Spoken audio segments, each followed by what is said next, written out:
Story 1. Original post. Am I the a-hole for not wanting to convert into another religion in order to marry my boyfriend? Hey guys! I never thought that I'll ever post here, but I need some outside perspective on my situation. So I, 21 female, Indian, and my boyfriend, 21 male, American, has been together since 2022. We met online and instantly fell in love with each other, though we were hesitant to date cause of the distance, but we're so in love that we decided to stay together. He used to live alone in a different city for his studies that time. The past 2.5 years were great. He's a sweet guy, loves me a lot, understands me, and overall is the perfect boyfriend. The religion stuff was never the issue for us in the first year. But after the first year, my boyfriend's mother suddenly told him that she wants a daughter-in-law of the same religion. She knew about me from the start and likes me as a person. When my boyfriend asked me if I'm willing to change, I denied, because I love my religion. He tried convincing his mother, but she said, if she loves her religion, then you love yours too. Which is true and fine. After that, we tried to get separated. It was heartbreaking for both of us. But after 2 weeks, we got back together, because both of us was unable to keep going. In the past year, we have tried everything, just staying friends, tried getting separated a few times, staying in contact without talking and try moving on, but nothing works for more than a few weeks. So after months, we just started dating and living in the present as nothing else was working, and it was nice, beautiful actually. He finally came back to his hometown to live with his family in October after his studies were completed and is applying for jobs. Since a week, he seemed sad, and I was busy with my studies, so we didn't talk much. So today, we finally had a proper conversation, and he told that his mother is asking him to get married or at least try finding a future wife. He was really sad and said he has no idea what to do now, as he's not ready for that. But he can't go against his mom, as he loves her a lot, which is understandable, and I respect it. I told him that he should tell his mother about his feelings and how difficult it is for him. He said he did told her about his feelings, and his mother said, "It's always hard, but she loves hers, and you love yours." So, I guess we have to end everything this time. I should also clear a few things here. My boyfriend is not very religious. He believes in God, but not strictly follow the rules and stuff. I'm Hindu, and I'll have the same issue with my parents too about the religious difference. But I was sure I'll be able to convince them. Since the start, we were fine with each other's beliefs and used to embrace it. We planned to meet once he got his job and even wanted to marry each other. My boyfriend is very loving and the best boy I've ever met.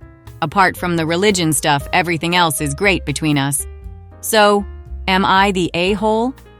Now for the comments. I feel it's not really his mother's business. It's between the two of you. But he can't go against his mom. You don't want a person who can't say no to his mom in your life. Not the a-hole. The fact that his mother is dictating who he can marry and him following along with her mindset is all you need to know. Count yourself fortunate to avoid marrying into his family altogether and just run in the opposite direction. Not the a-hole. If you two are fine with having different religions, then that should be all that matters. His mother needs to let him make his own decisions. Neither one of you should be forced to convert. I know it talks about being equally yoked, but honestly, it's many marriages where people are unequally yoked and are fine. You both should follow your hearts and not someone else's thoughts. You both are grown now, and he doesn't need his mother making all his decisions for him. I hope you both make it through this rocky phase. Update. Hello. So first, I should clarify a few things. My boyfriend is Muslim. And I found out about his religion when I was 1 month into the relationship because his name is very Christian. Kyle Davis, not real name. So, I assumed he is Christian, and he didn't ask mine. And even after knowing I had no problem with that. Second, there is no concept of conversion in Hinduism. This concept is a social construct rather than religious. And even if it was mandatory, I wouldn't have asked him to change, because I loved him for who he was. and I was willing to accept him like that. But anyways, coming to the update. So before posting here, I sent him this text. Can't you convince your mom? Like you'll always follow your religion and me mine. I'll never come between your religion. We can embrace each other's beliefs together. Many do. Like we have been together for around 2.5 years. Even though we're in long distance, but like we know how the other person lives their life, and it was never an issue for us. To which he replied that his mother won't say yes because in Islam, the wife should be Muslim when marrying her. Otherwise, the marriage isn't even valid. After he said that, I asked him that his mother knew about his exes and knew about me as well, since the start. Then why did she bring this topic after 1 year of us dating? And if he knew that this is gonna happen?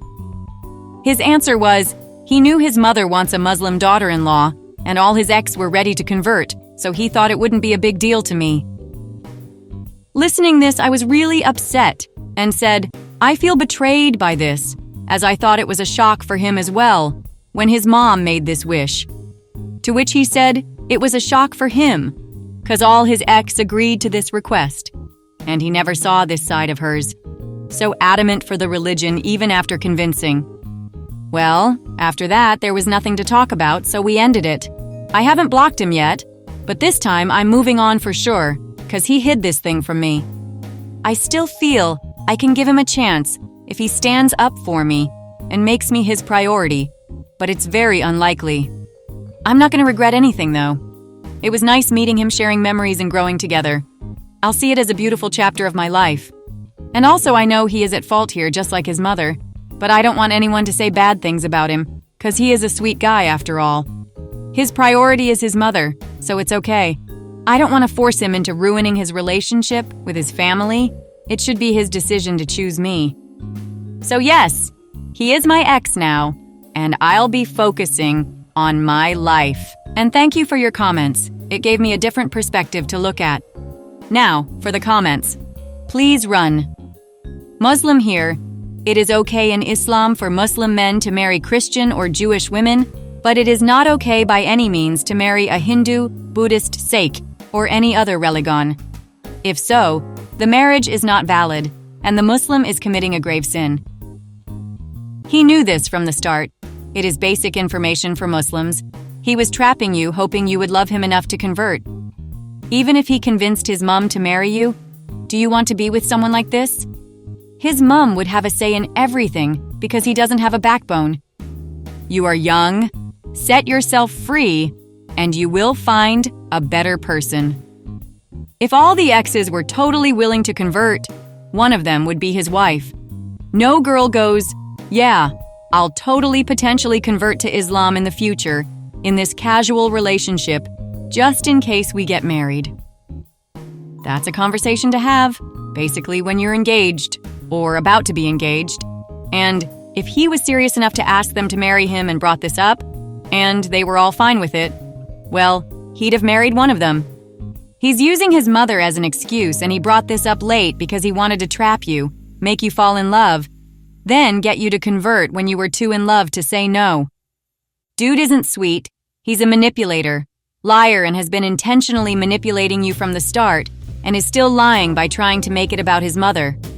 Block him and run. I remember your first post, and I'm glad you broke it off with him.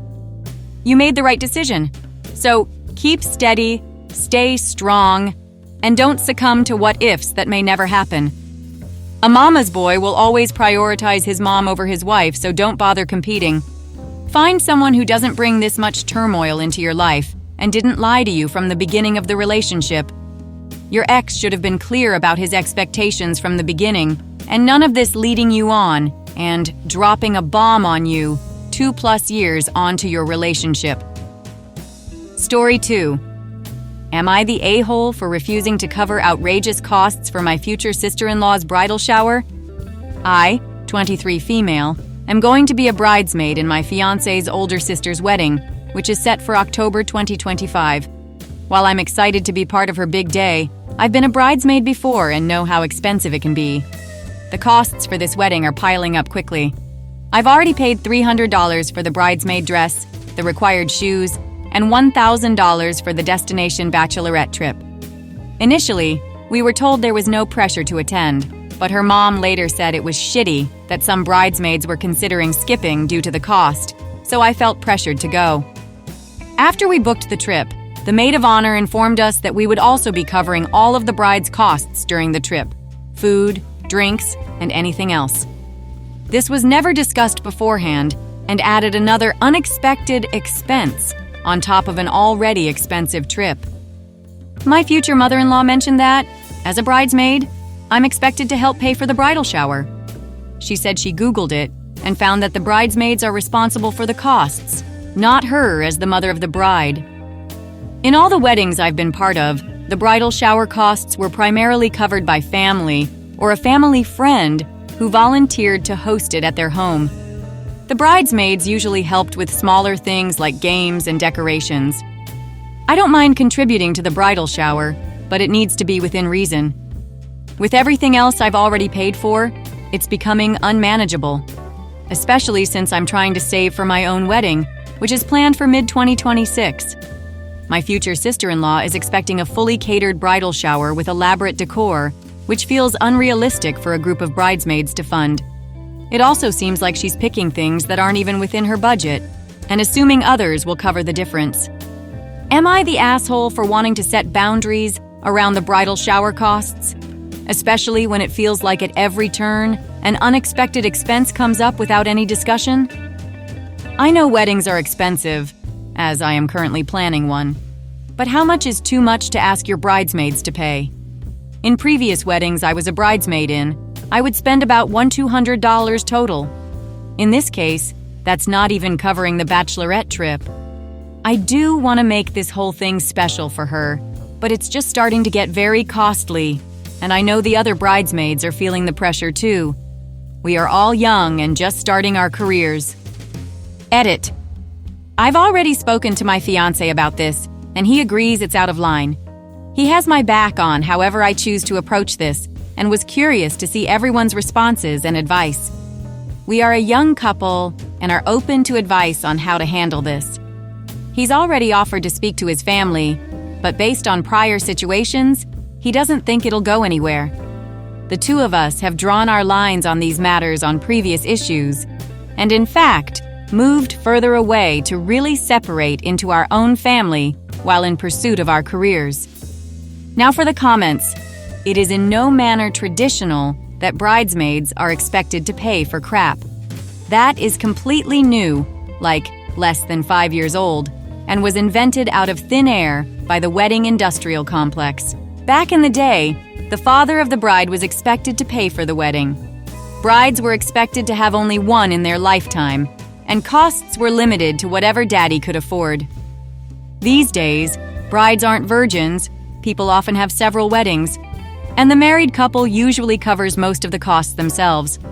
This was unsatisfactory to the wedding industrial complex because a young couple has much less wealth to spend, and so servicing wedding became a lot less lucrative. So the wedding industrial complex and their wholly owned subsidiary, the bridal magazines, completely invented a totally fake tradition that the wedding party had to pay for crap.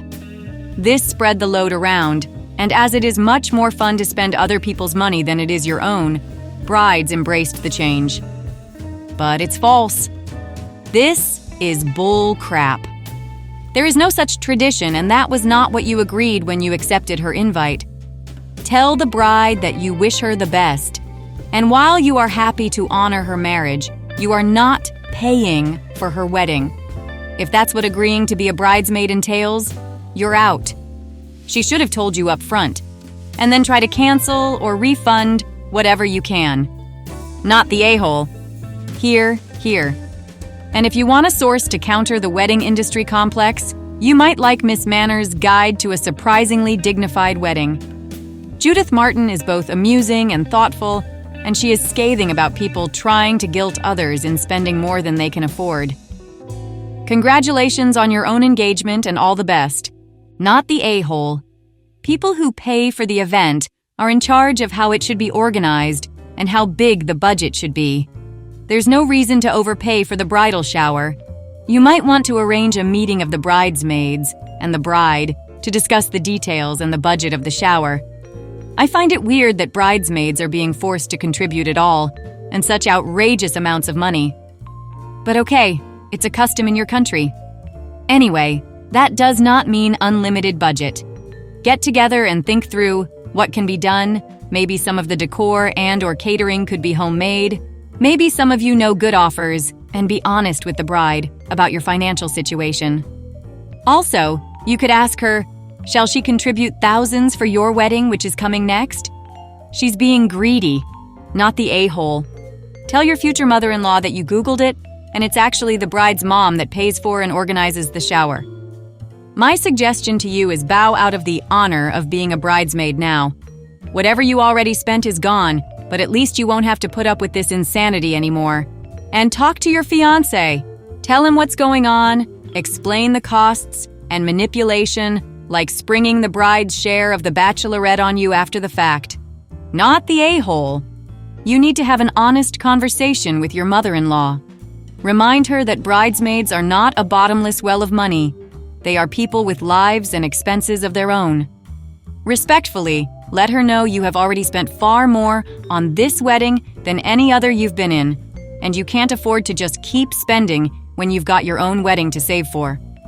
Tell her that as a bridesmaid, you have never been expected to throw the bridal shower, and it's commonly accepted that family or friends do it. Tell her it is unrealistic and unfair to expect you all to pay for a destination bachelorette and the bridal shower, especially the type sister-in-law expects, without prior agreement. You can't afford it, and neither can the other bridesmaids. You're already paying for your outfits and destination bachelorette, and all sorts of other things still to come, I imagine. And you just can't take on the bridal shower. You wish you could, but you can't. Mother-in-law and sister-in-law need a dose of reality. You've got your own wedding to think about, and this is not it. This is sister-in-law's wedding, and she can't just palm major expenses off onto you without warning. And neither can mother-in-law. If they want a lavish bridal shower, or a bridal shower at all really, they'll have to throw it without your help. I don't envy you the conversation, but it has to be had, so unless you can talk someone else into it, if all of the above isn't an option for reasons, then make sister-in-law a bridesmaid and match her energy. Thank you for listening. If you like the video, consider like and subscribe. If you want more stories like these, turn on your notification to receive the latest stories.